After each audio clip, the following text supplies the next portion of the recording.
Hi, this is Privateer Station, and today we're bringing you a special How will Putin lose the war and how many hours does America need to annihilate Russia's nuclear arsenal? The real state of Russian army, an opinion piece by Vladimir Milov, one of the Russian opposition politicians. Brought to you by the voice of N. Enjoy. How long will Putin's barbarism last? All of us were absolutely shocked by the recent brutal bombing of Ukrainian cities that happened in response to the explosion on the Crimean bridge. There are also constant threats from the Russian state propagandist about the possible use of nuclear weapons. Where does all this hysteria come from? What to expect next from Putin's war against Ukraine? This is Vladimir Milov. And here I will try to reassure my viewers, because in my opinion, the situation in the war of Russia against Ukraine is progressing very, very fast. Putin is losing. By leaps and bounds, he is approaching defeat. This is the root cause of his hysterics, threats, mobilization, and hasty referendums. But it is unlikely to save him from defeat. Let's now analyze in detail what is happening on the front, point by point. Putin lost the ground force army.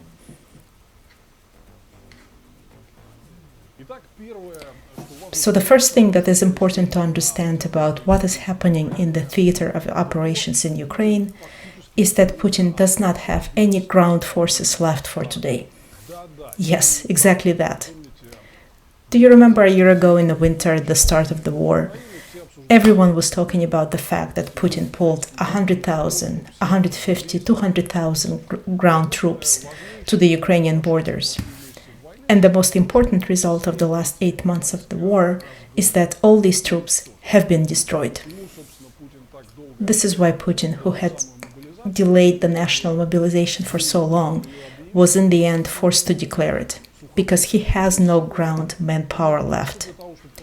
Not only to continue the offensive, but even just to be able to hold on to the territory. Why does he need these tens, maybe even hundreds of thousands of mobilized soldiers?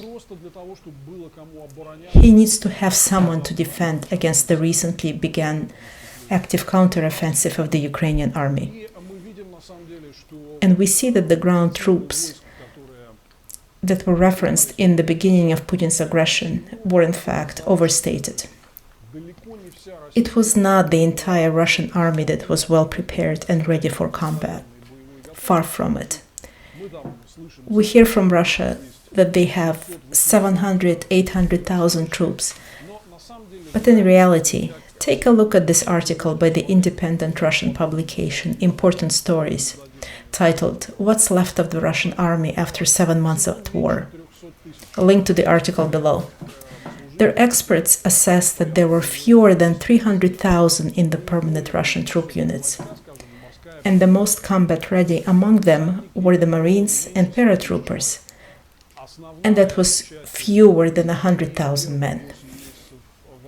The bulk of these units was defeated in the first 8 months of the war. Those who were attacking on the front line participated in the assault operations, mainly the same paratroopers. They have suffered the greatest losses in terms of killed and wounded. Additionally, many soldiers terminated their contracts and left Ukraine because it became evident to them that Putin had sent them into a meat grinder. These will no longer fight either. Here is another recent piece from the Important Stories publication that estimates the irretrievable losses of the Russian army for the first 8 months of the war amount to more than 90,000 people.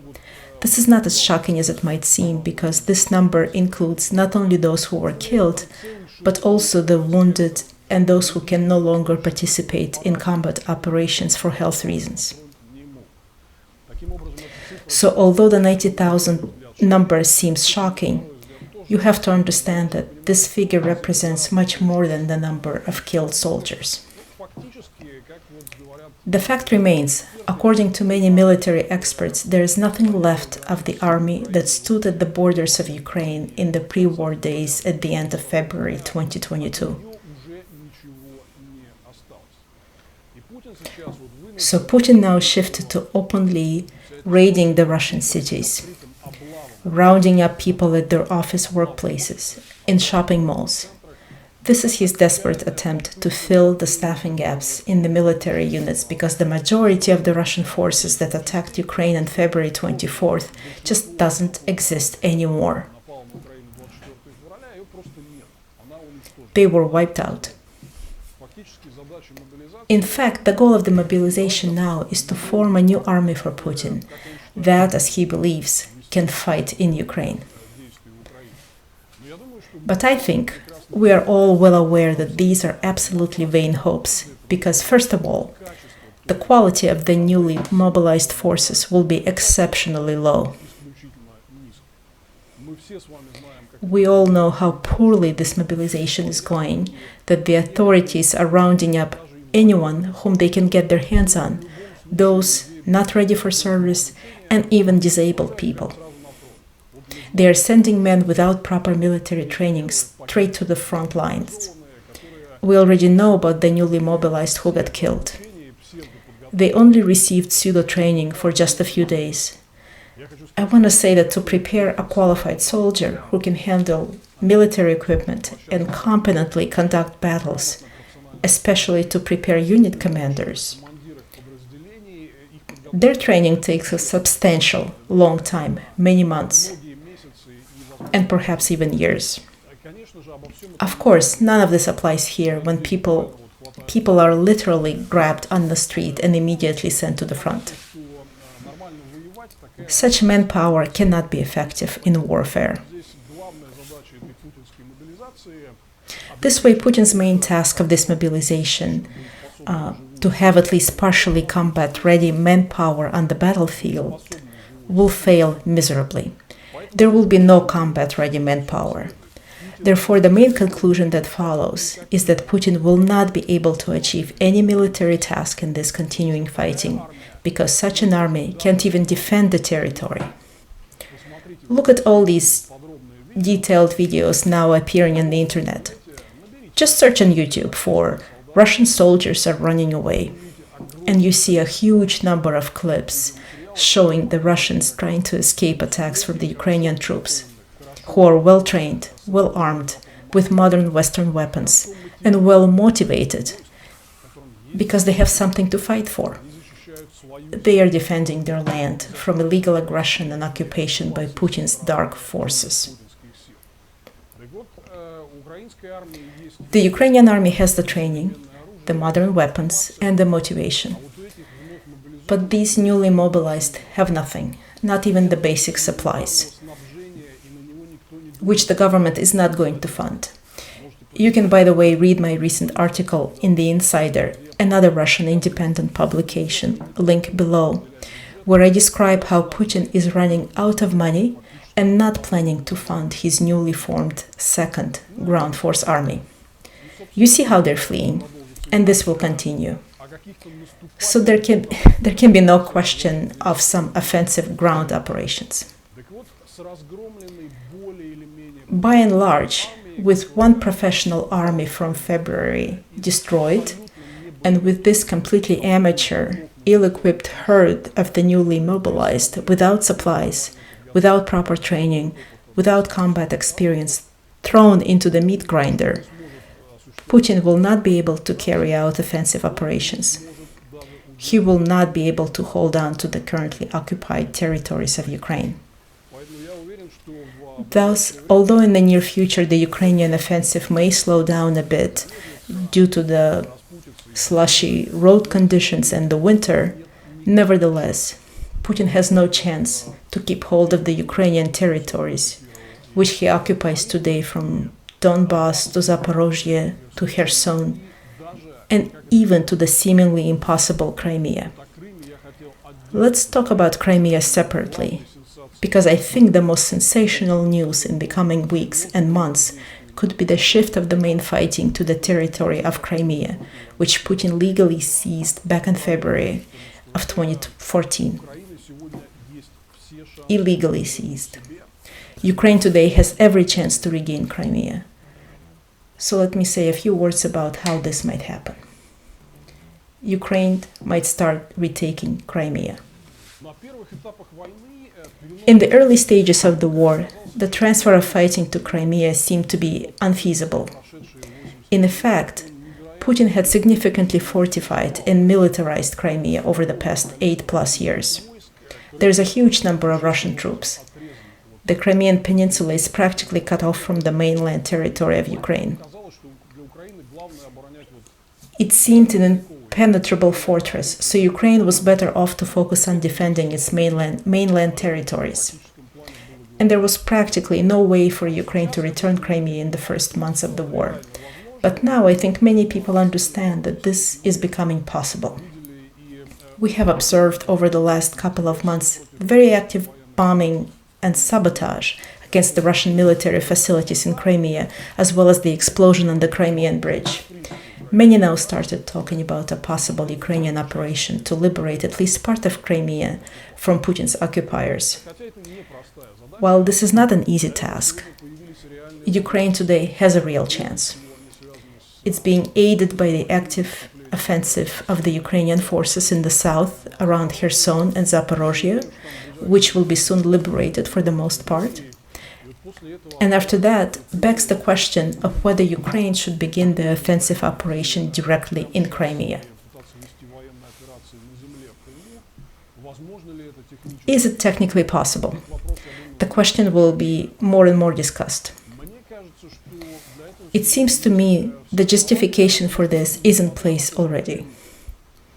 Because despite the fact that Crimea is cut off from the mainland, well fortified, and there are a lot of Russian troops, there are several factors that, in my opinion, will make it easier for Ukraine to liberate Crimea than the territories of Donbass occupied by Putin since 2014. Crimea has several serious strategic vulnerabilities. Its first vulnerability, of course, is the infrastructure. We've seen the proof from the Crimean bridge explosions. By the way, I want to tell those who question why Ukraine did it, since it forces Putin to respond and people die. All of you need to understand that the Crimean bridge is 100% a military structure. Yes, it's also used for passenger traffic, for civilian cargo, but undeniably, Putin built the Crimean bridge primarily to transport its troops, ammunition, military equipment, as you see on the screen now. I think after 8 months of war, it's clear to everyone that the main purpose for constructing the bridge for Putin, along with his friend Rothenberg, was to transport everything that is associated with the war. All other purposes were secondary. So, of course, the explosion on the Crimean bridge, the hit on the ferry infrastructure, will greatly undermine the ability of Putin's troops to defend themselves. In addition to this, there are other serious infrastructure weaknesses in Crimea, problems with electricity supply, issues with water, and so on. So it's fairly easy to cause serious problems to the Russian army in Crimea, with troop rotation, with provisions, with supply of new weapons, and so on. These problems are easy to create in Crimea. And now the second story. Ukraine has allies inside Crimea. I am, of course, primarily talking about the Crimean Tatar population, which has not accepted the Russian annexation. And we know that the Crimean Tatars have been a key source of resistance and subjected to the most repressions by the Putin dictatorship and the FSB. In the northern part of Crimea, the share of the Crimean Tatar population is the highest. In the Jankoy district or in the Krasnoperikopsky district, the area that actually includes the land isthmus between Crimea and mainland Ukraine, the proportion of the Crimean Tatar population there is 20% or higher, and that of the Russian is less than half. So I think we can be sure that if the Ukrainian armed forces liberate the south of the mainland, liberate the Kherson region, and decide to launch the military operations in Crimea, they will have serious support of the big portion of the local population, and the possibility to at least establish a strategic position in north of Crimea for the future offensive. I don't want to get too far ahead of myself here and forecast the thoughts of the Ukrainian military planners, but it seems pretty obvious to me that the Crimea is a very attractive target for the upcoming Ukrainian counteroffensive. Putin has big infrastructure problems here. It's very easy to cut off Crimea from supplies and communications from Russia. And there may be serious partisan support from the local population, which makes landing in Crimea to establish some kind of a land bridgehead there for the further offensive by Ukraine is a real possibility. This is a story that is worth following in the near future. Can Putin escalate aerial bombings?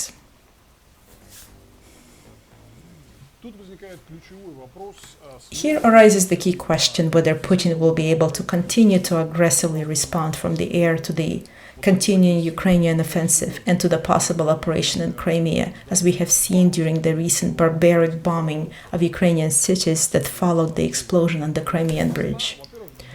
First of all, no doubt Putin will try. He will try to use his advantage in the air until he still has some cruise missiles. But here it's important to understand a few things. This tactic will not be able to help achieve any military objective. This is just a straightforward revenge for the Ukrainian offensive, which unfortunately will lead to great casualties. Putin is likely to continue this barbaric tactic of aerial terror, but such tactics do not interfere in any way with the ability of the Ukrainian army to move forward. I'll repeat, it's just revenge.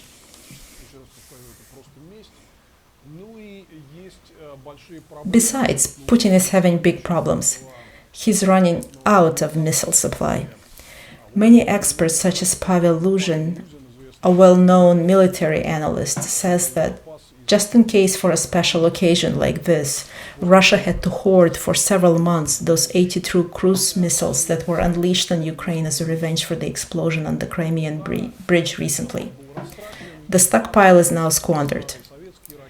Yes, there still remain old Soviet X-22 missiles or the S-300 anti-aircraft missiles, but these are not enough to solve some large-scale military objective.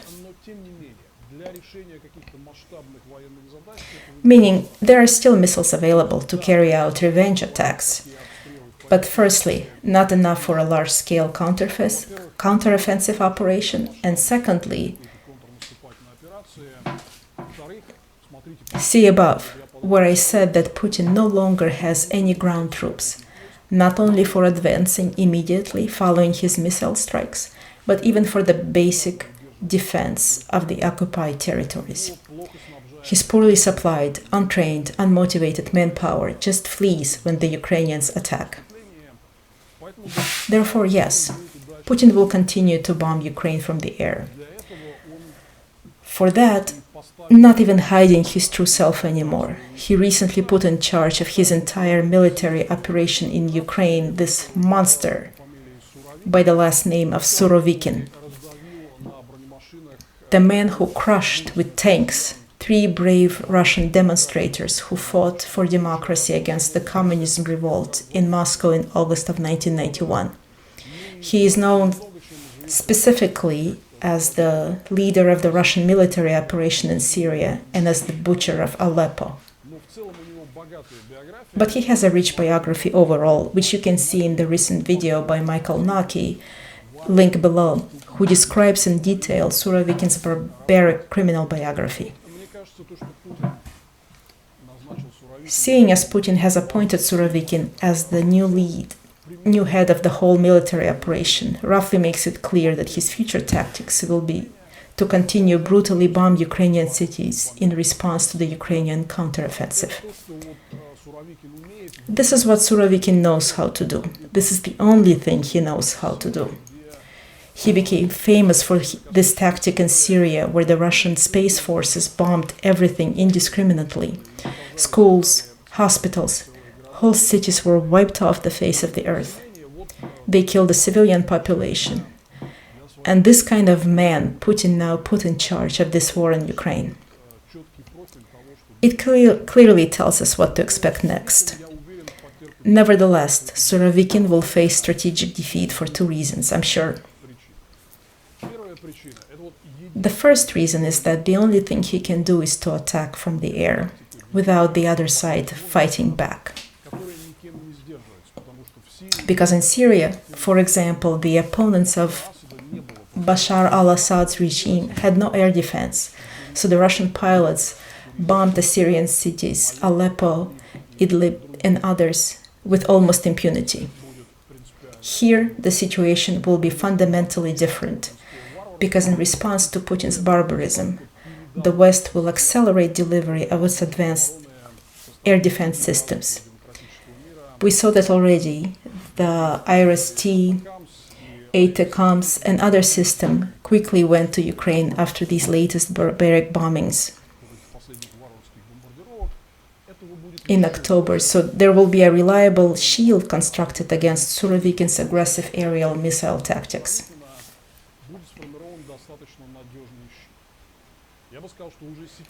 I would say that already today it is clear that the Ukrainian air defense system is quite effective. In the last attack, it intercepted roughly half of the Russian missiles. It's not enough, but it's quite a lot. So when Putin attacked Ukraine in February, all Kremlin's propagandists and official military commentators claimed that the Ukrainian air defense was destroyed, with only a few fast Russian strikes. As we see now, this is not at all the case, and Ukraine can successfully intercept Russian missiles. Without doubt, Ukraine will receive even more modern air defense systems in response to Putin's barbarism. Thus, the effectiveness of Putin's and Surovikin's strikes will decrease.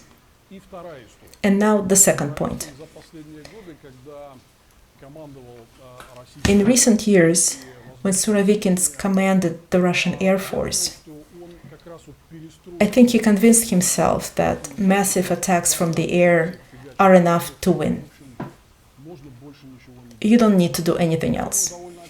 It's quite obvious that this person is absolutely not adapted to solve the main problem that Putin has today: lack of the combat-ready ground force army in Ukraine. Surovikin, who became accustomed in Syria to trouble-free shelling from the air, will not be able to create the new ground force army. Surovikin is used to playing war in his office, to give orders to launch ruthless airstrikes. But this man has no experience in building a modern, effective ground force army. He shows no signs of such talent. Here is what he will do most likely next. He will violently scream and put pressure on his subordinates, who in turn will cascade this hysteria, terror, and shouting from the top down. Surovikin, by the way, is known for the fact that when he served in the Ural region of Russia, one of his subordinates in the military unit shot himself in front of colleagues after Surovikin yelled at him. Michael Naki covers this in his video.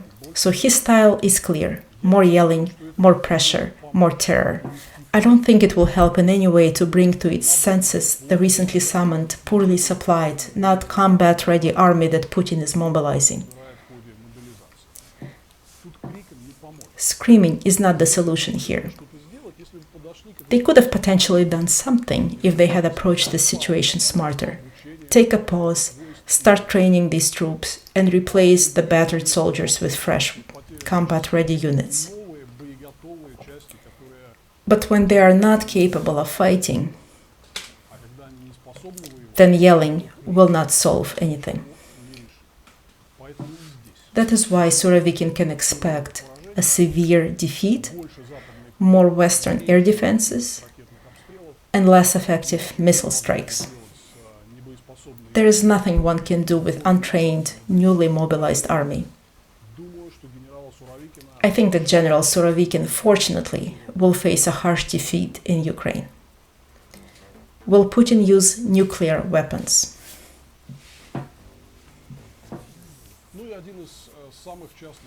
Well, this is one of the most frequently asked questions in recent days. Putin practically has no other trump card left in Ukraine except for the use of weapons of mass destruction, specifically the nuclear weapons.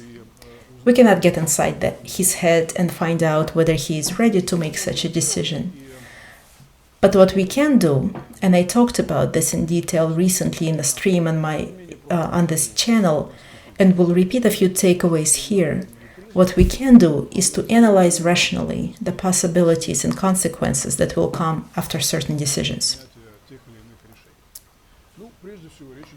Specifically after the decision to use tactical nuclear weapons in Ukraine. From a military perspective, it's meaningless.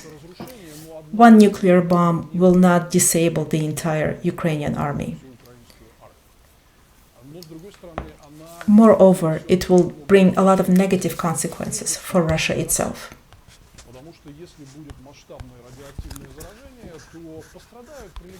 Because if there is a large-scale radioactive contamination, it will impact the Russian regions adjacent to Ukraine. We already saw it happened with Chernobyl. You can just take a look at the map of the radioactive contamination after the Chernobyl accident and nuclear explosion that happened in 1986.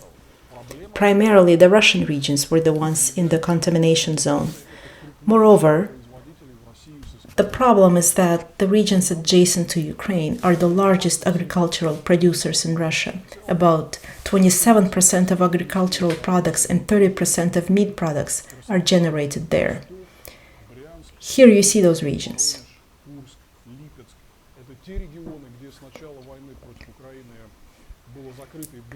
Are the regions where the airspace has been closed from the start of the war. The same regions are under intensive strikes by Ukraine today. Meaning, if Putin launches tactical nuclear weapons against Ukraine, then the radiation with high degree of probability will fall on the Russian soil and will infect its largest agricultural regions.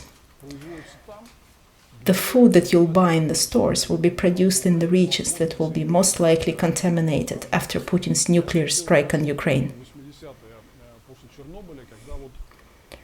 I still remember well the 1980s after the Chernobyl accident in Ukraine, when we heard terrible rumors that the meat we were buying came from the contaminated Bryansk or Belgorod regions of Russia.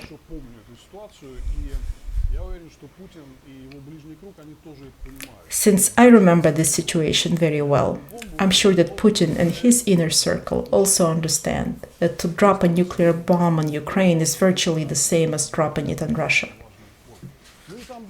It's not like even shooting yourself in the foot, but in some other much more vital organ. There will be serious negative consequences of a different kind as well.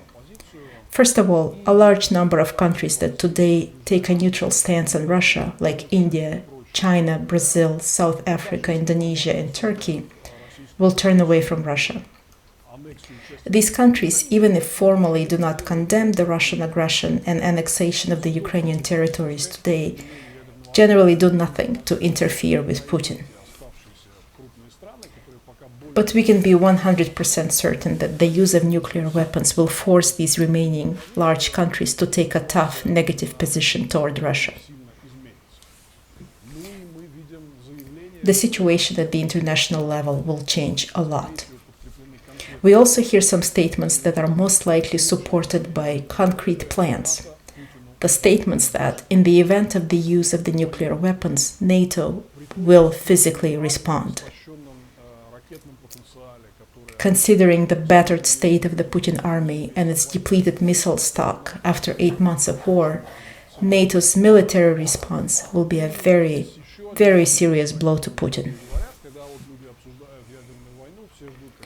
And here is another point that many people talk about when discussing the nuclear war. Everyone is waiting for some kind of apocalypse and a total war with the West that will destroy the entire planet. In fact, this will not happen. 90% of Russia's strategic nuclear capability can be disabled very quickly. In my other video, I talk about this in detail. I always reference in this situation the lecture of Dmitry Rogozin, a Kremlin politician who, due to stupidity or ignorance, publicly described in 2013, 9 years ago, how the West can very quickly take out almost the entire Russian nuclear arsenal in a matter of hours, with fast, high-precision non-nuclear strikes, without much damage to the civilian population. As Dmitry Rogozin said at the time, Russia will lose the war to America in 6 hours. Here he is himself talking about it.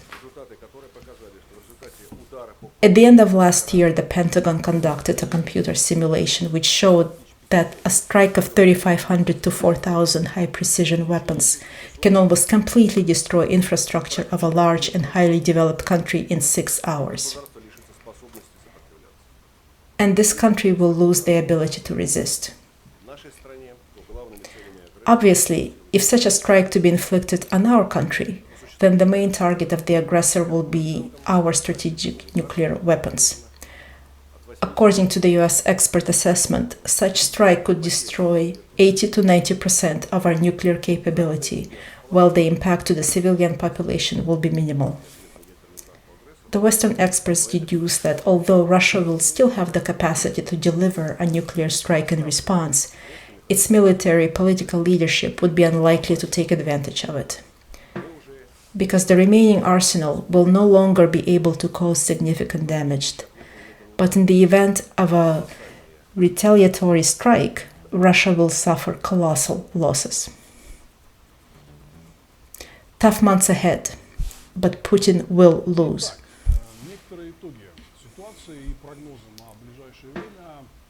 Now then, some takeaways and forecasts.